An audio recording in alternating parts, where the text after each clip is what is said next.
하둘셋. 안녕하십니까. 사마엘입니다. 김성동 교수입니다. 제5판 형법정론 1회독 852페이지 로마적 5의 형벌과 보완처분의 집행에 관한 입법태도 보겠습니다. 사마엘TV 실착, 구독, 추천을 부탁드리고 유튜브 구독을 권합니다. 로마적 5의 형벌과 보완처분의 집행에 관한 입법태도. 형벌 보충적 보완처분 가운데 자유박탈적 보완처분이 형벌과 병과하여 선고될 경우에 853페이지 예를 들어 한정책임 능력자에 대한 치료 감호이 선고될 경우에 형벌과 보완처분의 집행 순서를 어떻게 해야 할 것인지가 문제된다. 양자의 집행 방문과 관련해서는 두 가지 입법 제도가 있다. 1번의 병과주의, 형벌과 보완처분을 모두 집행하는 제도를 말한다.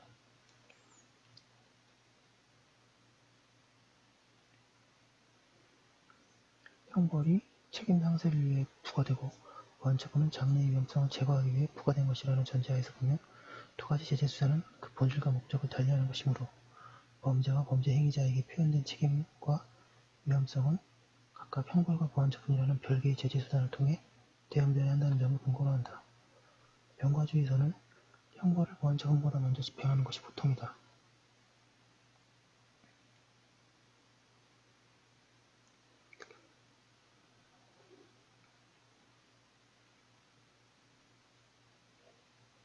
보완처분은 형벌을 보충하는 것이고 형벌은 기간이 특정되어 있음에 관하여 보완처분은 부정기이기 때문이라고 한다.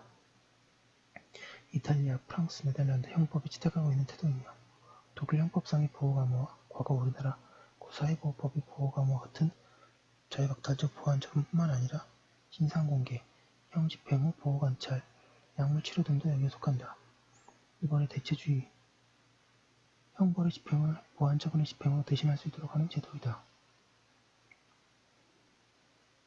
대체주의는 동그라미 1번에 형벌에 대한 보완처분의 우선 집행, 2번에 보완처분 집행 기간의 형계의 산입, 3번에 보완처분 집행 후에 형벌 집행의 유예 가능성을 내용으로 한다. 이는 행위자의 사회복귀를 위해서는 보완처분의 선 집행이 보다 합리적이고 보완처분은 행위자나 사회에 대해 사실상 형벌과 동일한 해악적 성질을 가지고 있으며 형벌의 목적은 보완처분에 의해서 달성될 수 있다는 것을 이유로 한다.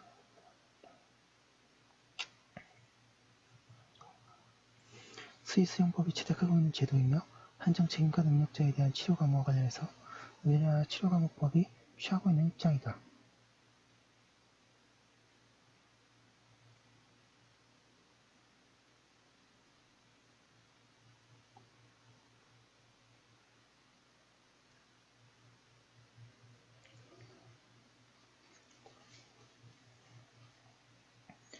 특히 우리나라에서 한정책임 능력자에 대한 치료감호는 치료감호를 우선 집행한 후에 치료감호 기간을 형기에 산입하고 있는 점, 치료감호법 제18조에서 1과 2 유형에 대한 대체주의를 해당한다.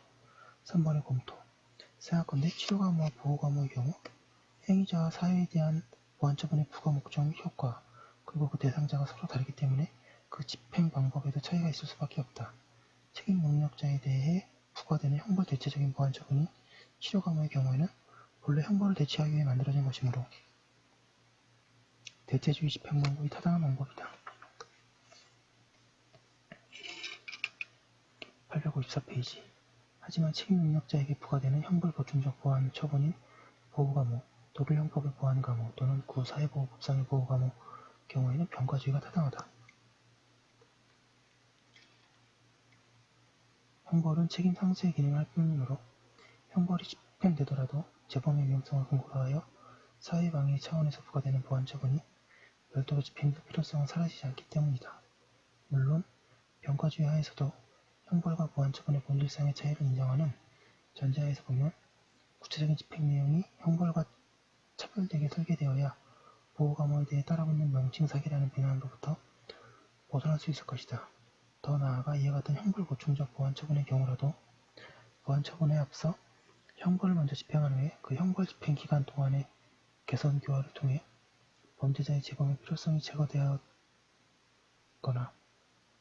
완화된 것으로 인정된다면 형벌 집행 기간을 보완처분의 집행 기간에 산입하거나 보안처분의 집행유예 기능을 허용하는 이른바 거꾸로 된 방식의 대체주의를 도입하는 것이 바람직하다고 하고 있습니다. 여기까지 한 거 올려두고 다음 거 이어서 하도록 하겠습니다. 잠시만요.